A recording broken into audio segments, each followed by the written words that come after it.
Kepala Bidang Humas Badan Nasional Penanggulangan Bencana atau BNPB mengumumkan perpanjangan status darurat bencana akibat virus corona hingga 29 Mei 2020. Dengan perpanjangan tersebut, maka momen puasa dan lebaran tercatat masih dalam masa darurat bencana nasional. Sebelumnya, Wakil Ketua DPR juga mengingatkan terkait mudik lebaran tak perlu dilakukan lantaran masa darurat bencana terkait corona telah diperpanjang.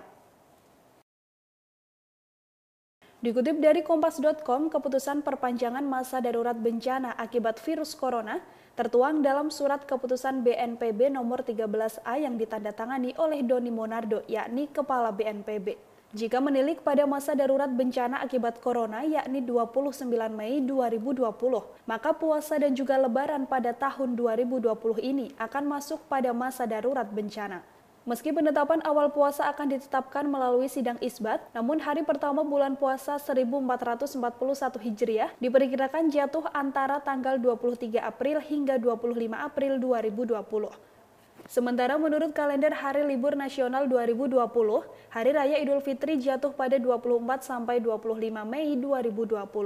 Dengan begitu, mulai awal puasa hingga Idul Fitri masih dalam kondisi darurat bencana. Sebelumnya dikutip dari Kompas.com, Wakil Ketua DPR Aziz Syamsuddin juga telah meminta masyarakat Indonesia untuk menahan diri dengan tak mudik ke kampung halaman ketika Hari Raya Idul Fitri 2020. Hal ini menyikapi masa perpanjangan status darurat bencana karena corona yang ditetapkan hingga 29 Mei 2020.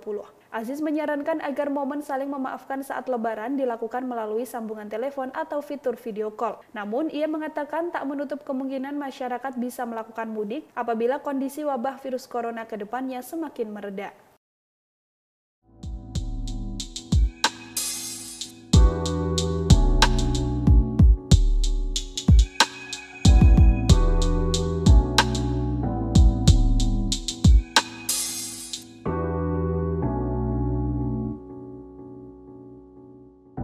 Kemudian karena ini skalanya makin besar dan Presiden memerintahkan untuk melakukan percepatan, maka ada perpanjangan status lagi. Status saat ini karena tertentu diperpanjang lagi karena sampai saat ini belum ada daerah-daerah ataupun nasional yang menetapkan status keadaan darurat. Sehingga BNPB perlu memperpanjang lagi sampai dari tanggal 29 Februari sampai tanggal 29 Mei 2020. Jadi diperpanjang lagi supaya lebih fleksibel karena kita nunggu daerah-daerah yang mengeluarkan status keadaan darurat.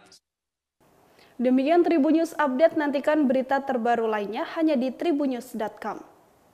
Terima kasih sudah nonton. Jangan lupa like, subscribe, dan share ya.